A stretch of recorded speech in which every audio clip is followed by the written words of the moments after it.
भारतामध्ये पंडित जवाहरलाल नेहरूंपासून डॉक्टर मनमोहन सिंह पंतप्रधान असेपर्यंतच्या 70 वर्षाच्या कालखंडामध्ये भारताचा विकास झाला असताना मोदींच्या 7 वर्षाच्या कालखंडामध्ये देश बर्बाद झाला आहे, अशी टीका राज्याचे मदत व पुनर्वसन मंत्री विजय वडेट्टीवार यांनी रविवारी 30 मे रोजी अमरावती येथे आयोजित पत्रकार परिषदेमध्ये केली। पंतप्रधान नरेंद्र मोदी यांच्या सरकारला 7 वर्षे पूर्ण झाले असताना या 7 वर्षामध्ये देशाचे जे नुकसान झाले त्याबाबत विजय वडेट्टीवार यांनी खंत व्यक्त केली। 70 वर्षामध्ये देशाचा जो विकास झाला, जी नवरत्ने देशामध्ये विकसित झाली त्यांची विक्री करण्याचा उद्योग मोदी सरकारने केला आहे। ज्या विमानतळाला सरदार वल्लभभाई पटेल नावाने ओळख होती ते विमानतळ आता अदानीला विकण्यात आले असून त्या विमानतळाचे नाव आता अदानी विमानतळ झाल्याची खंत विजय वडेट्टीवार यांनी व्यक्त केली। तरुणांना भुरळ घालून दर वर्षाला 2 कोटी रोजगार देऊ म्हणणारे सरकार, सामान्य आणि गरीब माणसाला भ्रमित करून 15 लाख रुपये तुमच्या खात्यात टाकू म्हणणारे सरकार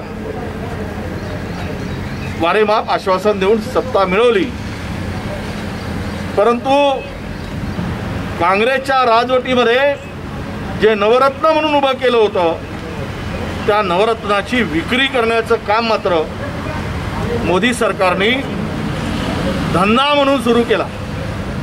देशावर आलेल्या संकटांची मोदी सरकारला चिंता नाही। कोरोना देशामध्ये येताच तज्ञांनी देशात लॉकडाऊन लावण्याचा सल्ला दिला होता, मात्र नरेंद्र मोदी ट्रम्प यांच्या स्वागताच्या तयारीत गुंतले होते। परिणामी देशामध्ये कोरोनाची पहिली लाट आली। दुसऱ्या लाटेच्या वेळी नरेंद्र मोदी हे 4-5 राज्यातील विधानसभा निवडणुकीमध्ये व्यस्त होते। त्यांच्या अशा धोरणांमुळे देशामध्ये कोरोनाची दुसरी लाट जीवघेण्या स्वरूपात आली असून त्यांच्या मनमर्जी कारभारामुळे देशात अनेकांना प्राण गमवावे लागले आहेत। आज भारताचे दरडोई उत्पन्न हे बांगलादेशाच्या दरडोई उत्पन्नापेक्षाही खाली आले आहे, असेही मंत्री वडेट्टीवार म्हणाले। पत्रकार परिषदेला अमरावतीच्या आमदार सुलभा खोडके, दर्यापूरचे आमदार बळवंत वानखडे, जिल्हा ग्रामीण काँग्रेसचे अध्यक्ष बबलू देशमुख, शहर अध्यक्ष बबलू शेखावत, माजी महापौर विलास इंगोले, माजी आमदार वीरेंद्र जगताप यांच्यासह अनेक काँग्रेस पदाधिकारी उपस्थित होते। त्यासाठी या सरकारनं, संघ सरकारनं, बीजेपी सरकारनं काय केलं तर हा देश बर्बाद करायचं काम या सरकारनं केलं। मग तो जीएसटीचा निर्णय असो, नोटबंदीचा निर्णय असो, आणि गेल्या 1 वर्षापासून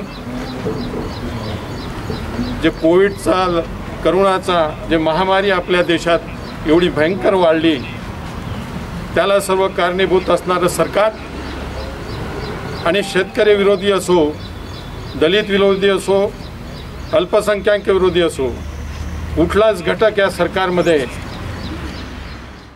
विदर्भ न्यूज ब्युरो, अमरावती।